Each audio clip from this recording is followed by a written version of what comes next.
and welcome to the College of Creation. My name is Dan. And my name is Michael. And we are Dungeons & Dragons DMs who love to homebrew items, spells, creatures, and features for D&D. And this is a show where we make brand new homebrew every single episode based on prompts that we get from our wonderful, wonderful audience. And this week's prompt was less of a raw new creation and more of a request for a little revision, more revision than anything. It was a strange one, for sure. We don't do many prompts like this. Really not, I don't want to say not in our wheelhouse, because I know that both of us have done these types of revisions before. Yeah. Just not something that's typical for this show specifically. We were tasked with changing the Blood Hunter, and that was the entire prompt. Just change the Blood Hunter.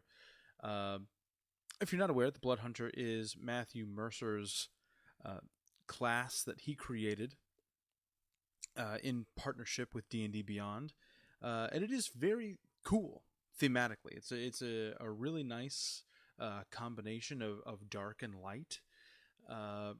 Mechanically, there are a few detractors. There are a lot of people that are not on board with the Blood Hunter because it is very heavily steeped in risk reward and a lot of self-inflicted damage to use the things that you are able to use. So I'm excited to talk about it and see how we changed our Blood Hunters today. Yeah, I mean, have you DM'd for a Blood Hunter, a player who played as a Blood Hunter? I have. Same. I've DM'd for a Blood Hunter, and I have played 2 Blood Hunters. 2 even. Wow. 2 separate Blood Hunters. Same subclass. Okay. I couldn't bring myself to stray away from the mutant subclass.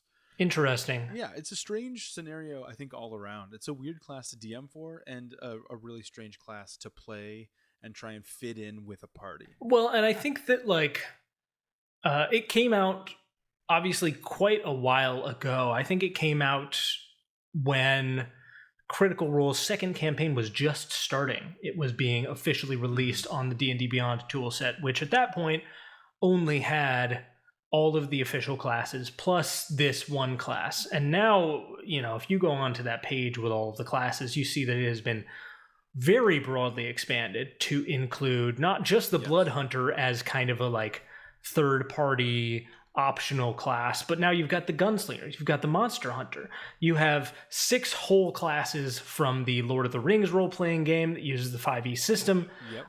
You've got Matt Colville's Illrigger as well, and so it was definitely at a time when it was kind of the only option for somebody who didn't want to play necessarily one of the mainline classes, for somebody who wanted to try something a little bit unique and kind of out in left field.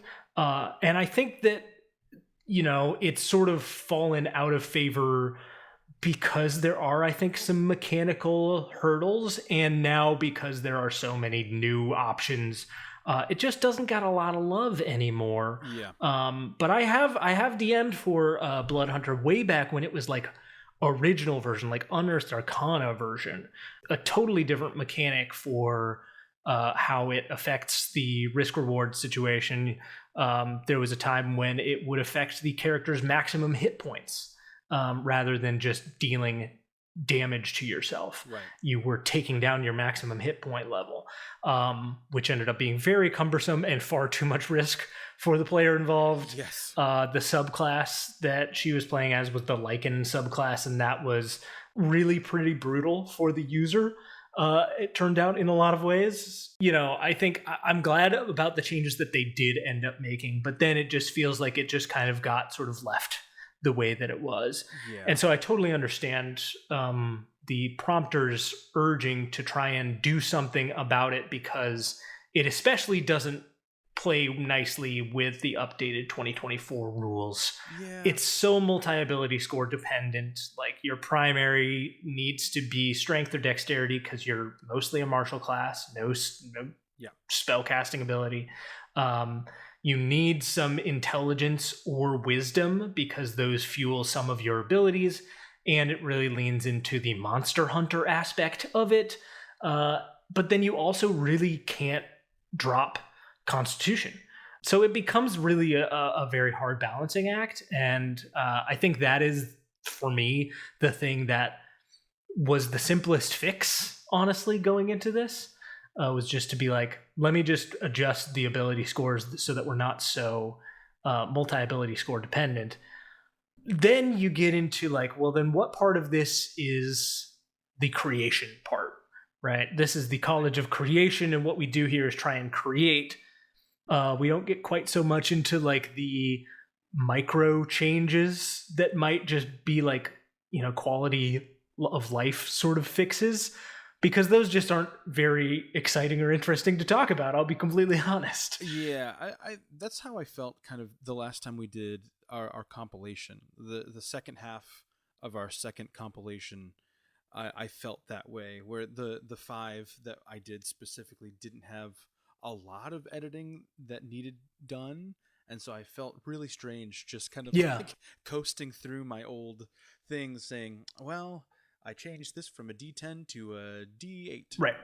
And that's it.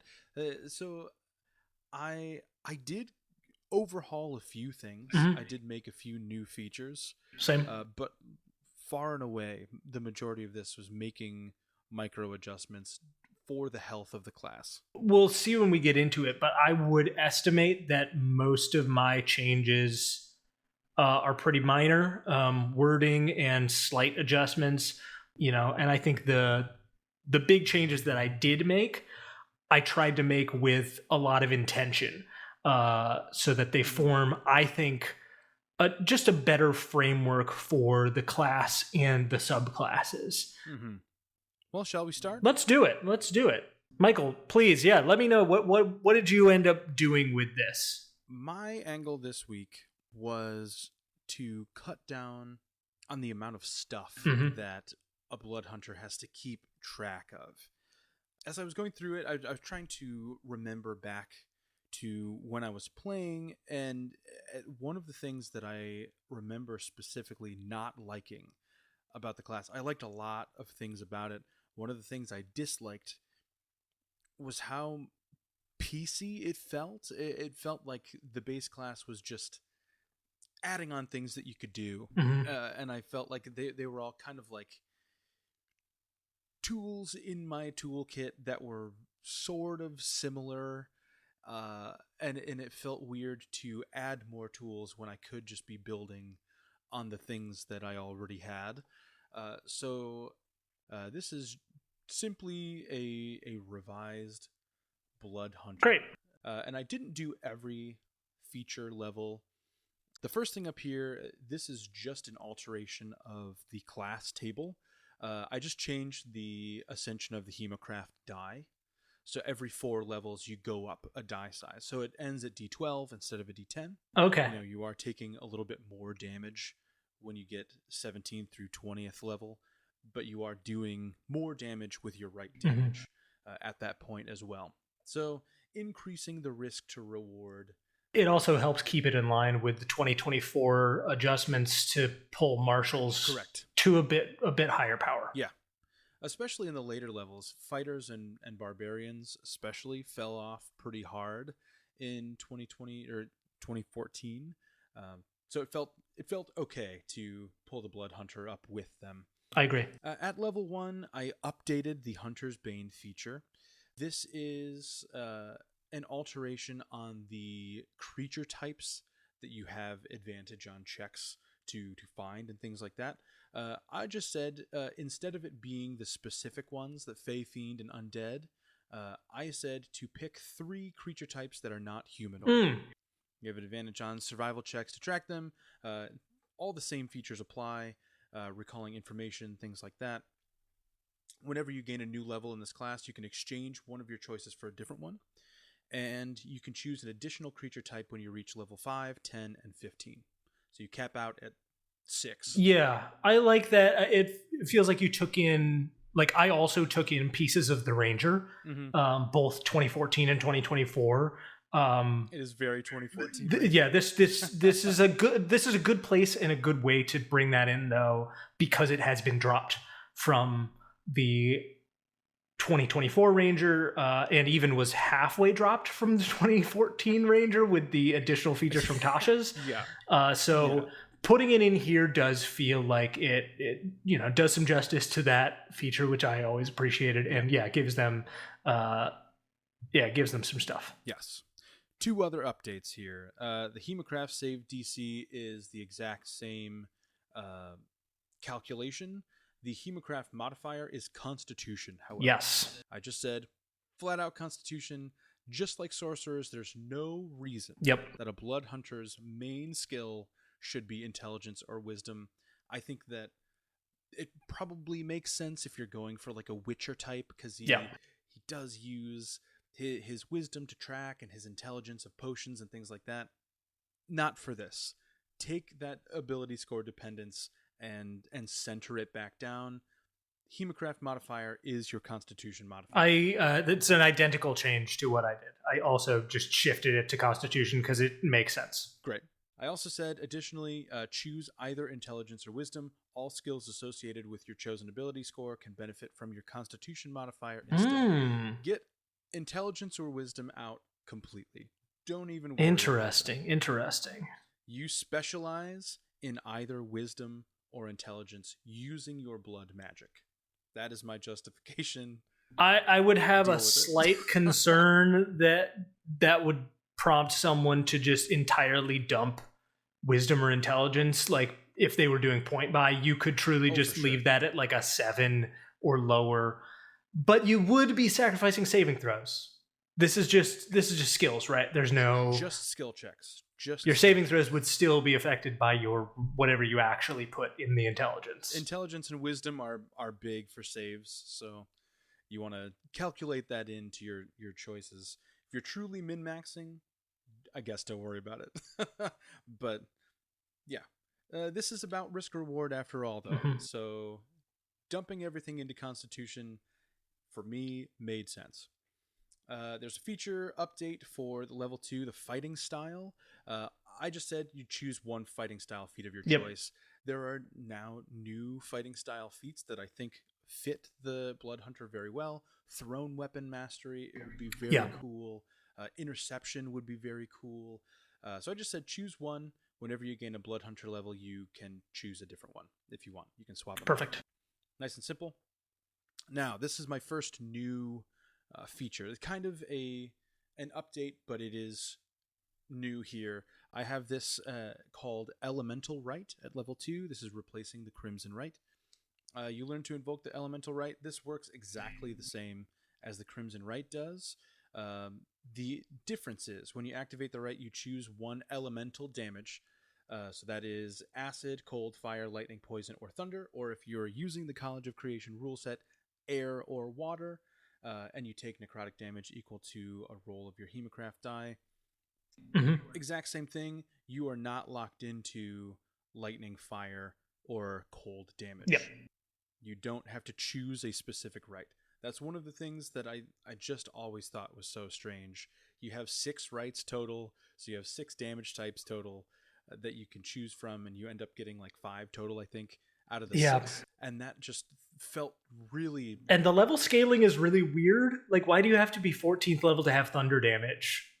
That doesn't make any sense. That was the one that I thought was really strange. That was the thing that caused me to change. I think was the thunder damage. I think there's a very slight uptick in monsters that have resistance to the other ones and fewer that have resistance to thunder, but I think it's so minimal that it's like, why do you have to like have this at the entire next like level, which is fully 13 levels away? That's crazy. Yeah. I did say at 14th level, keeping that same jump, you can learn to invoke augmented rites. So it still works the exact same way. You can just choose the specialty damages. So Force, Necrotic, Psychic, or Radiant, or if you're using our rule set, Shadow damage as well. I do concede this does encroach on the Ghost Slayer subclass, because that level 3 feature allows you to use Radiant for your right damage. I don't have an answer to that. That would just have to be changed, I guess. Yeah, I mean, yeah. Or just You just update bump it from this, I guess. Yeah, you update the subclass somehow. I wasn't about to do that this week. So that's the update there. At level 5, you get an extra attack. I also included here as the update, whenever you make an attack roll with a weapon infused with a right, use your Constitution modifier for the attack roll. Oh, okay. So we're doubling down, tripling down on Constitution. Constitution is everything, and I'm not upset about it. Mm-hmm. Level 6. This is an absolutely brand new, fresh thing. I do not like the brand of castigation. Me neither. I think it is a needless extra action that you can take as a blood hunter. I think that it's very cool. I think it would serve as an excellent subclass feature. Yeah. As an additional thing that you can do as a blood hunter. That'd be great. Keeping track of your rights and keeping track of your curses and keeping track of your brands, all of the marking other creatures. It's so much. Yeah. It's so much that I eliminated it altogether. And I call the new level 6 feature Sanguinesis. You can sacrifice a portion of your vitality to finish off your weakened foes. When you deal damage to another creature with a weapon for which you have an active elemental right, and it's left with a number of hit points equal to or less than your Blood Hunter level, you can use a reaction to reduce them to 0 hit points instead, and you take necrotic damage equal to your Hemocraft die. So it's giving them a threshold that raises with your level. I think that I couldn't figure out what to do with the brand of castigation. I like this. I Thank you. Yeah, I didn't end up changing much of it because I just couldn't figure out what to do with it. But I do think that this is a nice shift. Thank you. Moving on, skipping up to level 13, I changed this from the brand of tethering, which is connected to the brand of castigation. I like the idea of keeping creatures close to you. So I call this the Tethering Curse. Whenever you inflict a blood curse on another creature, you can force it to make a con save. On a failure, the creature can't take the dash action, yada, yada, yada. The same thing as the brand of tethering. Okay. Can't leave its current plane, takes 4d6 psychic damage, and must make a wisdom save. The attempt to teleport or leave fails. I did say that this effect lasts until you use another blood curse. So it is limited to the amount of curses you can do a day, all of that stuff. But I liked the feature, the brand of tethering, but I really did not like the brand of castigation. Yeah. So I had to put it in somewhere else. So now it's attached to the curses, which I think is a little bit more manageable. Level 14, I have another brand new feature here. This is called Bloodletting.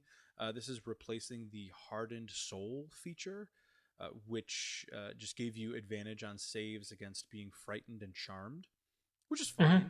I think it's a bit uninteresting, but definitely useful for a blood hunter. But I did get rid of that.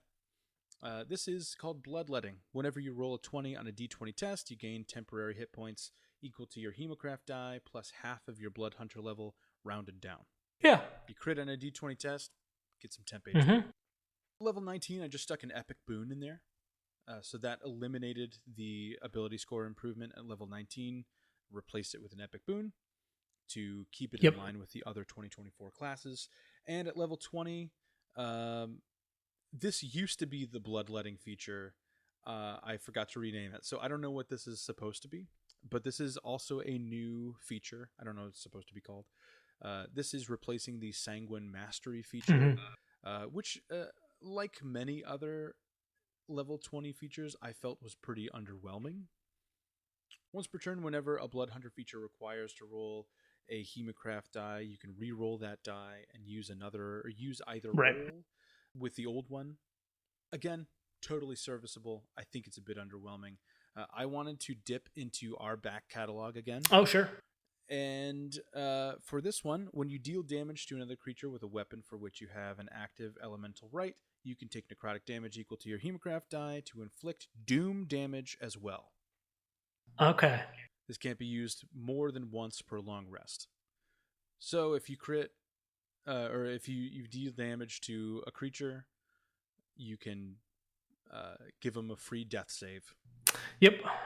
Obviously, this is dealing with really high level creatures that are granted saves. A lot of creatures typically are not granted saves, lower to mid-level in your campaigns. But if you're up against the big old boy at the end of the game, yeah, this can at least chip away a little bit on the back end one time.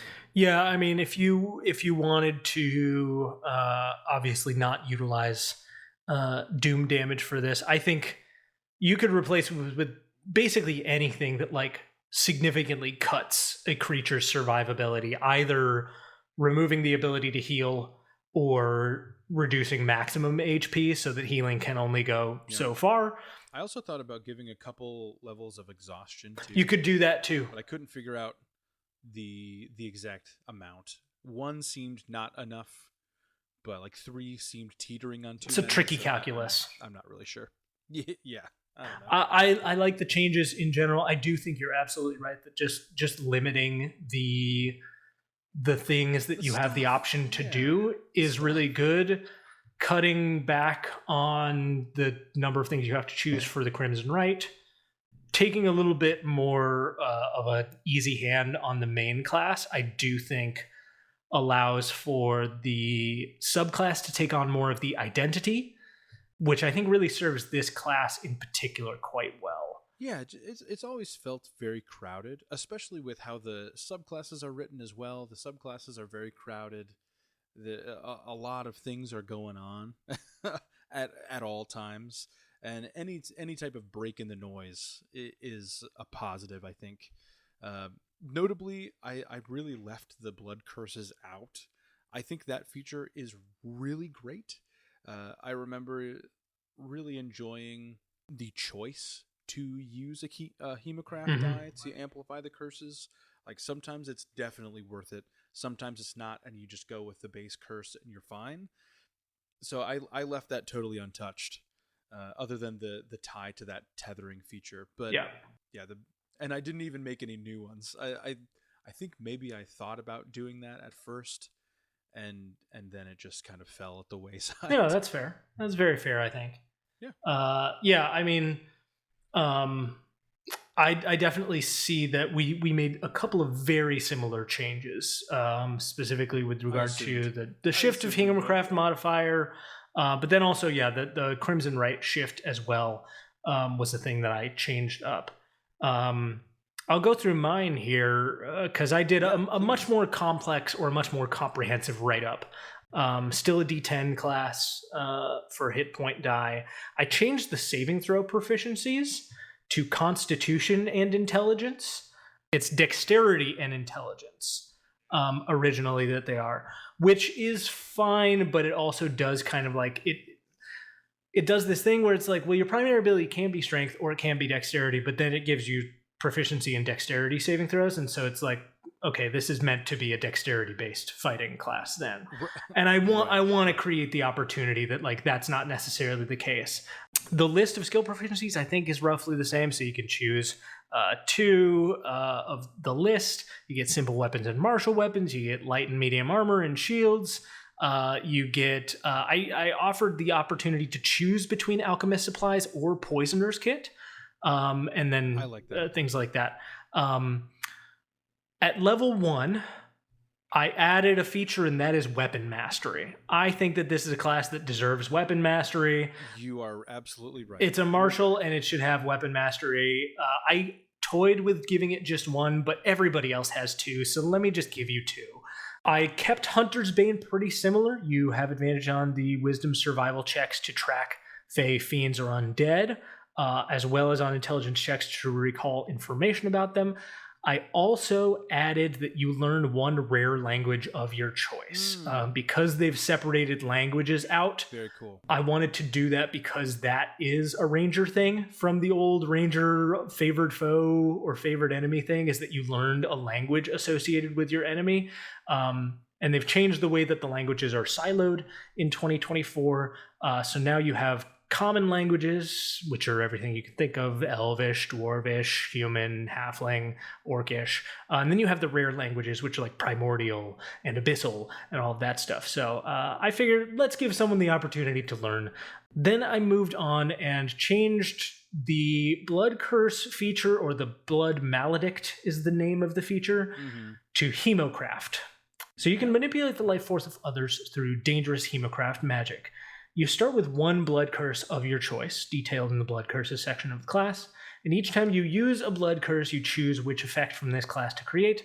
When you activate this curse, you can also choose to amplify it by taking the damage.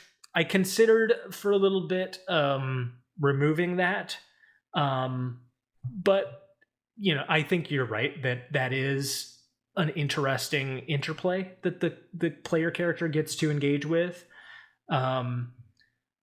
I feared that it was a little complicated, but I do think if we are taking the brand of castigation change from yours, I think it all is pretty much cleaned up from there. So I think it's okay to keep that part of the class there.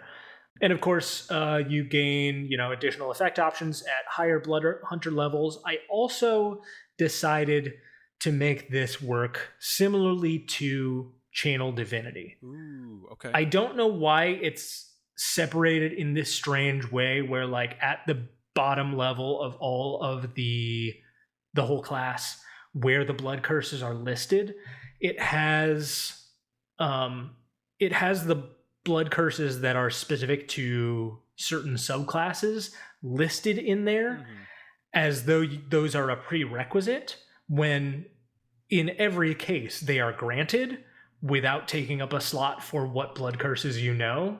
So why are they separated from the subclass writing? I think that the way that these should make sense is like they are like Channel Divinity, where like you get one from your subclass. One of your subclass things is like you get a blood curse that is specific to you and what you can do. Yeah. Then you also have some things that everybody can do. The other big feature is that you can use the blood curse twice, and you regain one of its expended uses when you finish a short rest, and then you regain all when you finish a long rest. Perfect. Yeah, so that's that. You gain a fighting style feat of your choice, easy peasy at level 2. Yeah. And then the Crimson Rite feature, I did a very similar thing to you, is that I made it so that there are only 2 rites. The effect of the rite that you activate lasts, I said for 10 minutes, but I guess you could keep it at however long it is in the original write-up. I just always felt like that was weird for you to just be walking around with a flaming sword for maybe like half of your adventuring day. Yeah. But I guess you do you. You learn the Rite of the Elements when you first gain this feature, and you learn the Rite of the Occult at 14th level. The Rite of the Elements is just you get either cold, fire, or lightning, your choice each time you activate this rite. I left that open because I was also thinking that like your subclass should also give you a unique rite. Having something like that opens the opportunity for that damage to be unique to a specific subclass seems like a good idea to me, but I don't, maybe you could come up with a different feature or a different way to balance that. And then the Rite of the Occult I put as necrotic or psychic damage, just to keep the door open for the Rite of the Dawn. At level 3, you just get your Blood Hunter subclass as normal. Level 4 is an ability score improvement, like always. Level 5 is an extra attack. We've discussed level 6. I kind of mostly kept the brand of castigation the same, except that I think I changed the damage that you could opt to deal when the target of your brand attacked somebody else.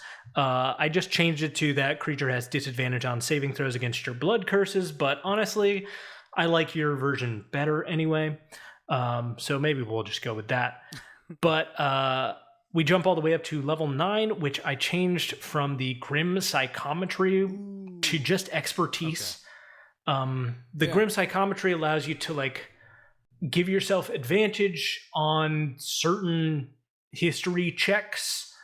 There's a lot of flavor in this feature where it says whenever you make an intelligence check a history check specifically to recall information about the sinister or tragic history of an object you are touching or your current location, you have advantage on the check. So that's already like, that's a very weird and situational thing for a 9th level feature. Right. Very subjective, yeah. Yeah, and then at the DM's discretion, a suitably high roll might cause your character to experience brief visions of the past connected to the object or location. You know, I appreciate some flavor text, but like, it just feels like that doesn't need to be a feature. I'll just do that as a DM. So, correct. Correct. So I just changed that to expertise. You just get to choose 2 expertises, straight at level 9. At level 10, we get the augmented biology feature. You gain resistance to poison damage or immunity if you already have resistance, and you can add half your proficiency bonus to any saving throws in which you lack proficiency. Again, nice. The dark augmentation feature it's maybe a little bit too much going on. It increases your speed by just 5 feet, and you have a bonus to your strength, dexterity, and constitution saving throws, so only half of your saving throws equal to whatever your Hemocraft modifier is, which in this case you choose between wisdom and intelligence. It's just a little bit fiddly, so we're doing away with it. We're just saying you basically have jack of all trades, but for your saving throws. At level 13, where you would normally get the brand of tethering, I decided to just do away with that entirely. I don't know, it just something about it, like I didn't really know what to do with the brand of castigation either, so I kind of just was like, sure. hedging a little bit. So I added dual right. You can maintain 2 active rights on the same weapon. You must activate each right separately, taking damage for each. A creature hit by this weapon takes damage from both crimson rights. I like that. So, that creates an option there. I kept Hardened Soul mostly the same as it was, which just gives you advantage on saving throws to resist being charmed and frightened. This is at 14th level. And I added that additionally, you cannot be charmed or frightened by fae, fiends, or undead. Just can't do it. Yeah, that's great. Not going to happen. But then I moved a feature from the Ghost Slayer subclass to a base class feature. Okay. I took the right revival and I added it to the base class. So if you have 1 or more Crimson Rights active and you are reduced to 0 hit points but don't die outright, you can just choose to have all of your active Crimson Rights end and you drop to 1 hit point instead. And then finally, I did change the Sanguine Mastery to the Master of Curses in a way that maybe you will like more. Once per turn, when you roll above or below 5 on a roll of your Hemocraft die, because at this point, if you're using the standard progression, 5 is the halfway point. It's a D10. You can choose to treat that roll as a 5 instead.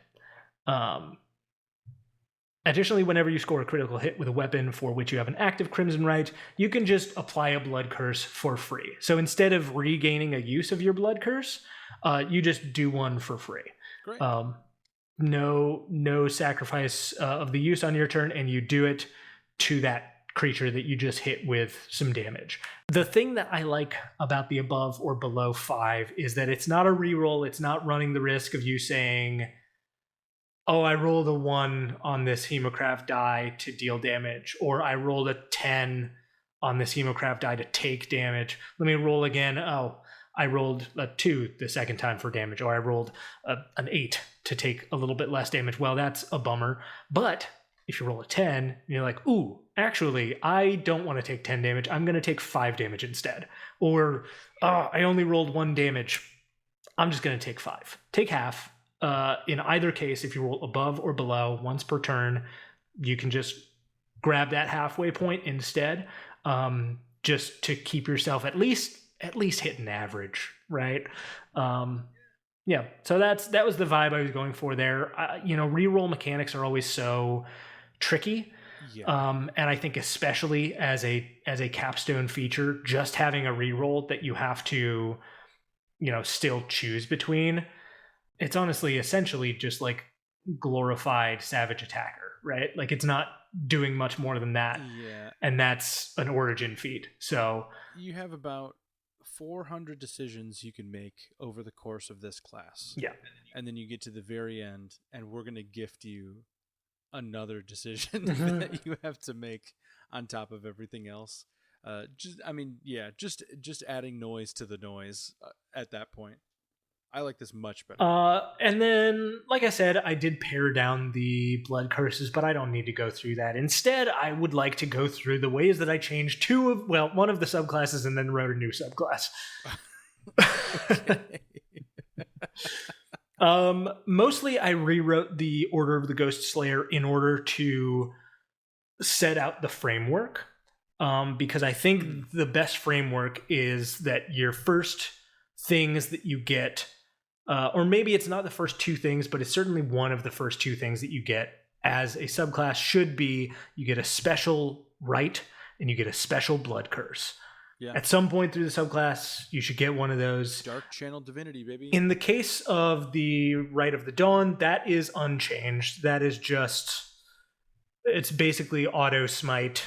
You get a little range of bright light, you're resistant to necrotic damage, and you do even more radiant damage to undead. Good for you. Then you get a blood curse.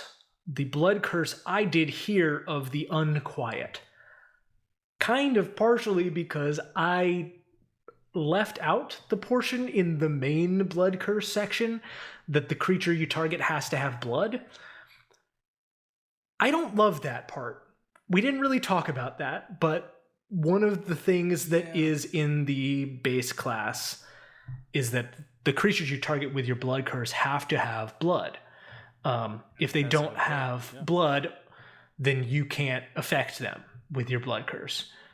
And if you really start to think about it, you're like, okay, that's all constructs, all oozes, all plants, all undead. Yeah.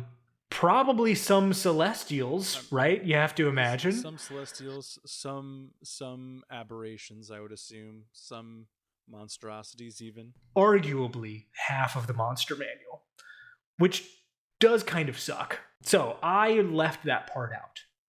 And so in order to then make the Ghost Slayer feel interesting, because one of the Ghost Slayer's things is that like your blood curses can affect anybody, whether or not they have blood. If I'm not having that as a base feature, then I need to change the blood curse, and I changed it to this. It is the blood curse of the Unquiet. You learn a new blood curse. As a bonus action, you can target an undead creature within 30 feet of you.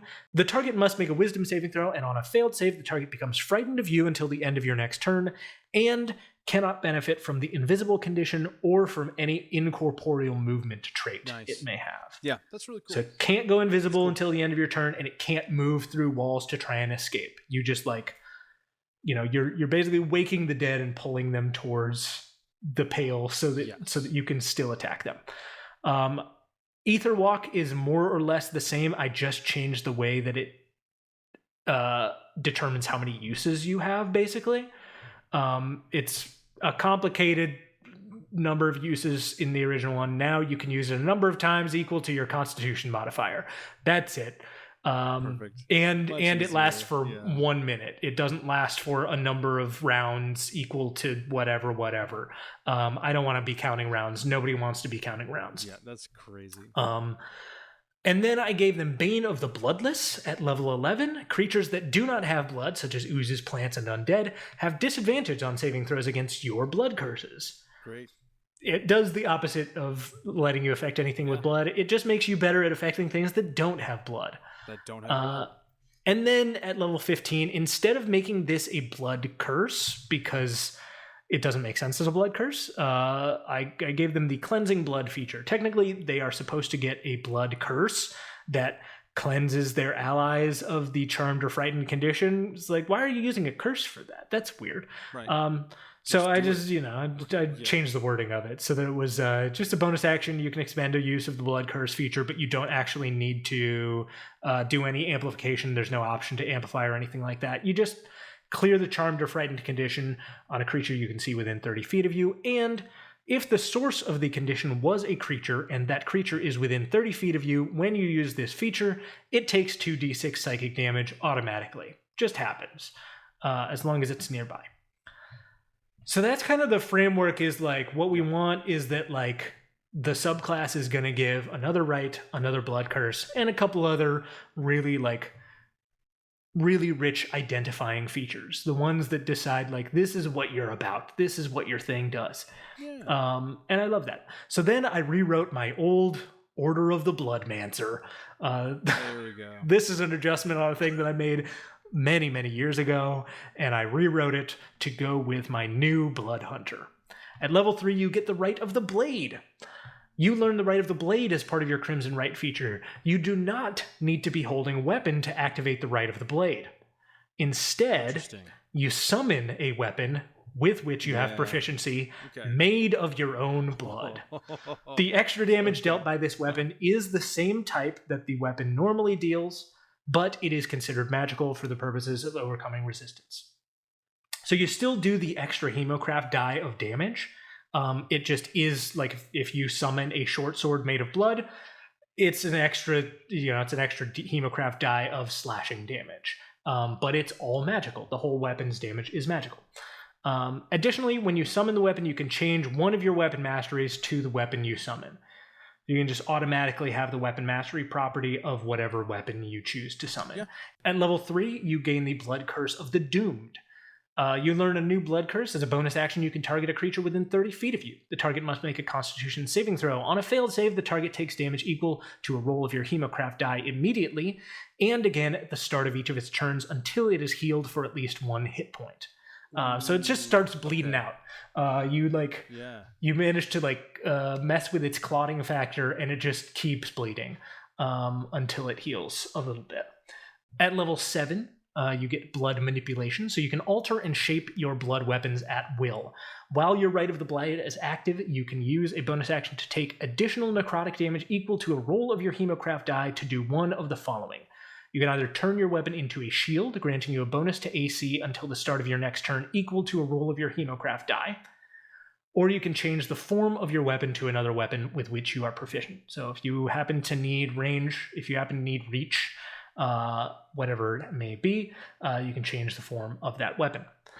At level 11, you gain Untainted Life, and you become immune to disease, and your maximum HP cannot be reduced. Simple and effective. Yeah, this is great. And then level 15, you get Crimson Resilience. Once per turn, when you deal damage to a creature using your Right of the Blade to a creature that has blood, you gain temporary hit points equal to half the Crimson Right damage dealt.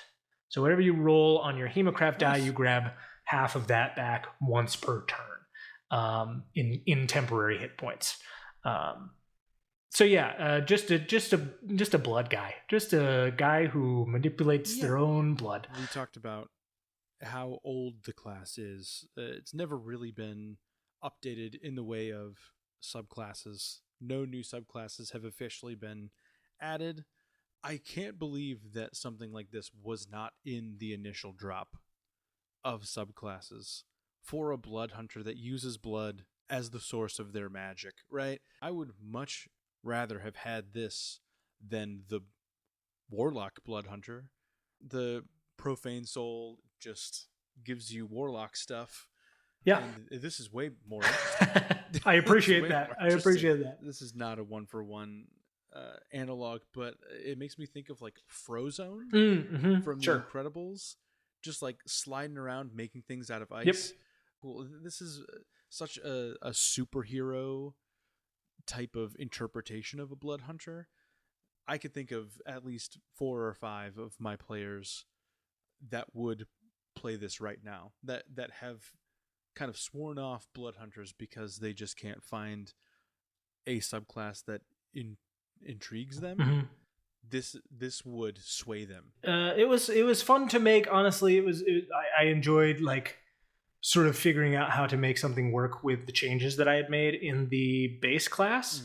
I do think all around, like, it's interesting to see how many things we like matched on, how many things both of us identified as opportunities, and the ways that we both kind of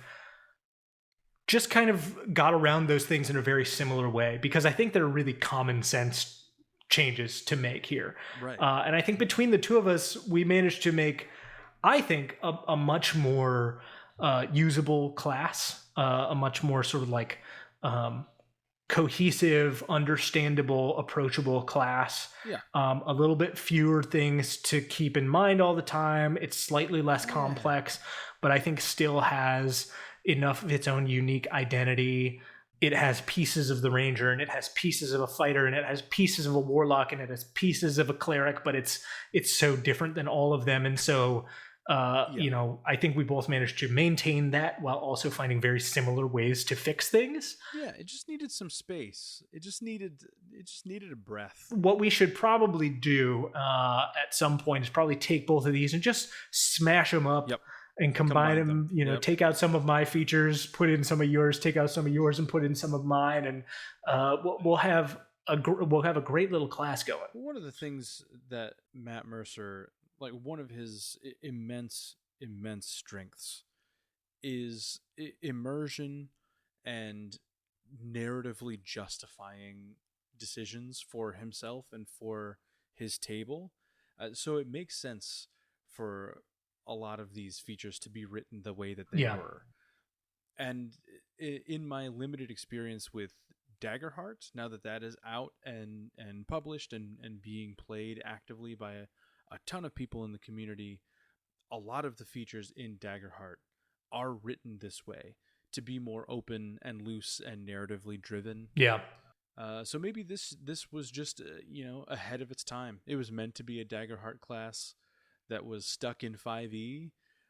That is totally plausible. Yeah. The class's strengths as written, they're in the color and the tone of the class, which is still, to me, an incredibly cool concept. Yes, incredibly cool. And I like it a lot, and I think hopefully we did it justice. If at any point Matthew Mercer listens to this, he won't, but if for some reason he's here, all respect, I do think it's such a thematically brilliant class, and like you say, it's really rich for collaboration with the DM and the player involved, to really make it their own and apply that flavor in broad strokes. Really, really fun. But anyway, Michael, shall we get to rolling for what we should make next time when we get back to actually creating? Let's do it. I have a D20 ready. Wonderful. I am going to pull up our big old D20 list of homebrew prompts. If you out there listening have a prompt that you would like to send us over so that we can make it on the show, you should send it to us. You can reach us by email. That's going to be collegeofcreationpod@gmail.com. Or, if you'd like, you can come on over to the Patreon page. That's right, we have a Patreon page, and you can join at the free tier, and you get access to all of the creations. We make PDFs. We put them up there. You can have them for free at the free tier. If you want to, join at the $5 tier, you get a little bonus content every other week, and we really appreciate it. Michael, please roll for me. I rolled a 3 today. A 3 is from RPG Bot. Gotta love it. Go and follow RPG Bot on all of the places. Okay. This is a paladin that takes an oath of bad ideals. Something bad that the paladin is dedicated to. Very interesting. Yeah, we talked about this a long time ago when we made armor-bound warlocks, where we talked about making a warlock that felt rather neutral, because a lot of them pretty heavily are skewed towards you choosing a less than savory path or an evil adjacent alignment. Yeah, at least opposite, selfishness. Right? Yeah. And most paladin ideals are pretty selfless, are pretty community focused, or like protection or that sort of thing. And an Oathbreaker isn't really a paladin dedicated to bad ideals. It's a paladin who was dedicated to ideals and failed those ideals in some way, right? I think the Oathbreaker is good only in the sense that it breaks the precedence of the paladin subclasses, and in no other way, because it is so often pigeonholed as the evil paladin, and that's not really what it is. The Oath of Conquest is probably one that already exists there, that I think is probably one that you could point to as devoted to bad ideals. Your victory must be so overwhelming that your enemy's will to fight is shattered forever.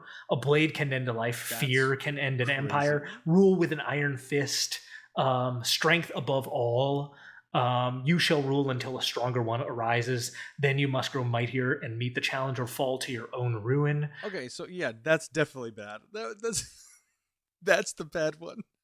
You know, I don't love it. I don't think it's great. I think Vengeance is not great, but I do think you're right. That's one that you can spin it, right? You can definitely spin an Oath of Vengeance paladin to be, vengeance against corrupt individuals, and then you're good, right? Then you're a good person. We'll see. I'm going to try to not go too serious with this one, though. I'll let you know that right out the gate. I was thinking the same thing. I feel like I long for the days where villains were silly. Mm-hmm.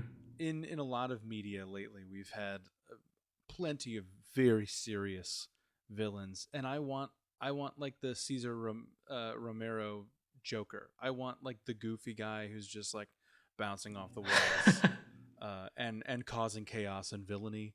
I think that works incredibly well for a paladin. So I think that'd be fun to explore. Well, I will be eager to see what you come up with, Michael, and I'll be eager to see what I come up with as well. But we'll have to deal with that in our next episode. Until then, Michael, do you have anything to say to the people before we say goodbye? I have something very brief to say to the people before we say goodbye.